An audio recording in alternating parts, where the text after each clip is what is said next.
S1 TV news, ಸರ್ವರಿಗೂ ಸಮಾನತೆ, ಇದು ಕನ್ನಡಿಗರ ಶಕ್ತಿ. ಹಾವೇರಿ ಜಿಲ್ಲೆಯ ಹಾನಗಲ್ ತಾಲೂಕು ಅಕ್ಕಿಆಲೂರು ನಗರದಲ್ಲಿ ಸಾರ್ವಜನಿಕರಿಗೆ ವಾಹನಗಳ ಮೂಲಕ ಓಡಾಡಲು ಮತ್ತು ರಸ್ತೆ ಮೇಲೆ ಓಡಾಡಲು ತೊಂದರೆಯಾಗುವ ಬಗ್ಗೆ ತಿಳಿಸುವ ವಿಷಯ.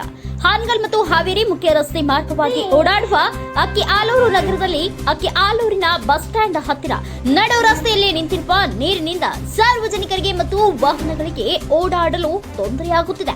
ನಡು ರಸ್ತೆಯಲ್ಲಿ ನಿಂತಿರುವ ನೀರಿನ ಬಗ್ಗೆ ಅಕ್ಕಿಆಲೂರಿನ ಗ್ರಾಮ ಪಂಚಾಯಿತಿ ಪಿಡಿಒಗಳು ಕಣ್ಣುಗಳಿಗೆ ಕಂಡ್ರು ಕಾಣದಂತೆ ಓಡಾಡುತ್ತಿದ್ದಾರೆ ಮತ್ತು ಹಾನಗಲ್ ತಾಲೂಕಿನ ಪಿಡಬ್ಲ್ಯೂಡಿ ಇಲಾಖೆಯ ಲೋಕೋಪಯೋಗಿ ಇಲಾಖೆಯ ನಿರ್ಲಕ್ಷ್ಯತನದಿಂದ ಜನಗಳಿಗೆ ಓಡಾಡಲು ತೊಂದರೆಯಾಗುತ್ತದೆ.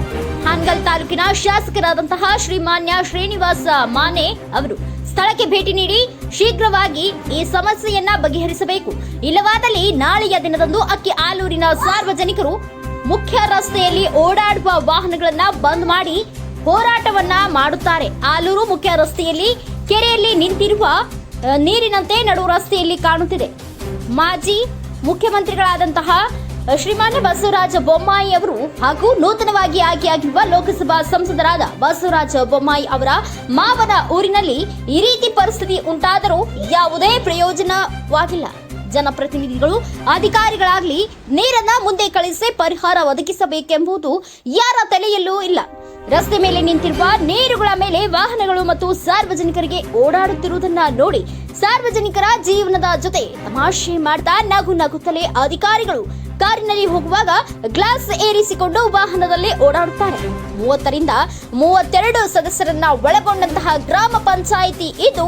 ಸಂಬಂಧಪಟ್ಟ ಸದಸ್ಯರು ಆಗ್ಲಿ ಪಿಡಿಒ ಆಗ್ಲಿ ಯಾರು ನೋಡಿಲ್ಲ ಅನ್ಸುತ್ತೆ. ಇಂತಹ ಪರಿಸ್ಥಿತಿ ನಿರ್ಮಾಣವಾಗಿದ್ದು 2-3 ವರ್ಷಗಳಿಂದ ಇದೇ ಬೇಸಿಗೆ ಕಾಲದಲ್ಲಿ ಇದನ್ನ ಸರಿಪಡಿಸದೇ ಇರುವುದರಿಂದ ಈ ರೀತಿಯ ತೊಂದರೆ ಆಗುತ್ತಿದೆ.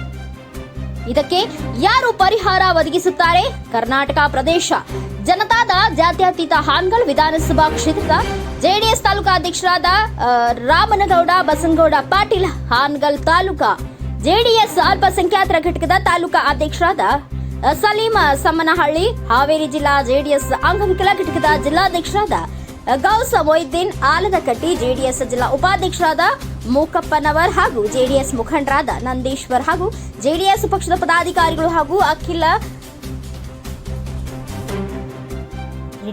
ಅಖಿಲನ್ನ ಸಮಸ್ತ ಜನರ ಸಹಯೋಗದೊಂದಿಗೆ ರಸ್ತೆ ತಡೆಯಲು ಮಾಡುತ್ತೇವೆ ಎಂದು ಎಚ್ಚರಿಕೆಯನ್ನ ನೀಡಿದರು.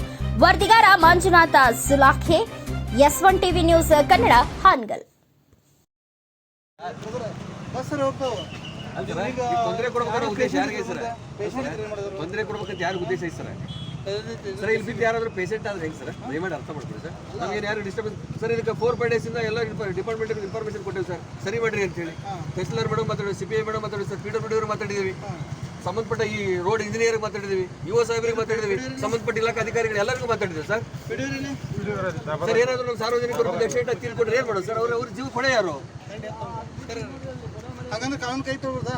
ಕಾನೂನು ಸರ್, ನೀವು ಹಂಗೆ ಸರ್ ಮಾತಾಡ್ತೀರಾ? ಇನ್ಫಾರ್ಮ್ ಮಾಡಿದ್ದೇವೆ ನಿನ್ನೆ ಸರ್. ಕಾನೂನು ಕೈ ತಗೊಳ್ಳೋದ ಅವಶ್ಯಕತೆ ನಮ್ಗೇನಿದೆ ಸರ್, ನೀವು ಹಾಗೆ ಮಾತಾಡ್ತೀರಾ ಸರ್? ಕಳಿಸಿ ಸರಿ ಮಾಡ್ತೀವಿ ಅಂತ ಮಾತಾಡಿ ಸರ್. ನೀವು ಯಾಕೆ ಸರ್ ಕಾನೂನು ಕೈ ತಗೋತೀರ ಅಂತ ನೀವು ಹೆಂಗೆ ಮಾತಾಡ್ತೀರಾ? ಬಗೆಹರಿಸ್ತೀರಿ ಅಂತ ಹೇಳ್ರಿ, ನಾವು ನಿಮ್ಗೆ ಗೌರವ ಕೊಡ್ತೀವಿ ಸರ್. ನಾವಿದ್ದೀವಿ, ಅದ್ರಲ್ಲಿ ಅಭ್ಯಂತರ ಇಲ್ಲ. ಕಳಿಸಿ ಸರ್ ಅವ್ರನ್ನ. ಸರ್ PDO ಸಾಹೇಬ್ರು ಪಾಪ ನಮ್ಗೆ ಸಂಬಂಧ ಇಲ್ಲ ಅಂತಾರೆ. ಹೇಳಿ ಸರ್. ನಾವು ಅಷ್ಟೇ ಅಲ್ಲ, ನಾವು 8 ದಿವಸದಿಂದ ಇದರಿಂದ ಬಿದ್ದೇವೆ. ಈಗ ತಹಸೀಲ್ದಾರ್ ಮೇಡಮ್ ಅವರು ಬರ್ತಾರ. ಈ ರೋಡಿಗೆ ಸಂಬಂಧಪಟ್ಟ ಇಂಜಿನಿಯರು ಇಲಾಖೆದವರು ಎಲ್ಲರೂ ಬರ್ತಾರೆ. ದಯವಿಟ್ಟು ಜನರಿಗೆ ತೊಂದರೆ ಕೊಡಬೇಡಿ, ಕ್ಲಿಯರ್ ಮಾಡಿ. ತೊಂದರೆ ಕೊಡುವಂತ ವ್ಯವಸ್ಥೆ ನಮ್ದೇನಿಲ್ಲ ಸರ್. ನಾನು ಒಬ್ಬ ಸಾರ್ವಜನಿಕ ಸೇವೆ ಮಾಡ್ಬೇಕಂತ ವಿಚಾರ ಇಟ್ಕೊಂಡ ಈ ವ್ಯವಸ್ಥೆ ಕೇಳಿದ್ರು ಸರ್. ಇದರಿಂದ ನಮ್ಗೇನು ಲಾಭ ಇದೆ ಅಂತ ನೀವು ಹೇಳ್ಬಿಡ್ರಿ. ನಾವು ತೊಂದರೆ ಕೊಡುವಂತ ವ್ಯವಸ್ಥೆಯಲ್ಲಿ ನಮ್ಗೇನು ಲಾಭ ಇದೆ ಅಂತ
S1 ನ್ಯೂಸ್ ಕನ್ನಡ, ಇದು ಭರವಸೆಯ ಸಂಕೇತ. ನಿಮ್ಮ ಹತ್ತಿರದ ನ್ಯೂಸ್ಗಳ ಅಪ್ಡೇಟ್ಗಳಿಗಾಗಿ ನಮ್ಮ S1 ನ್ಯೂಸ್ ಕನ್ನಡ ಚಾನಲನ್ನು ಸಬ್ಸ್ಕ್ರೈಬ್ ಮಾಡಿ, ಶೇರ್ ಮಾಡಿ, ಬೆಲ್ ಐಕಾನನ್ನು ಒತ್ತಿ.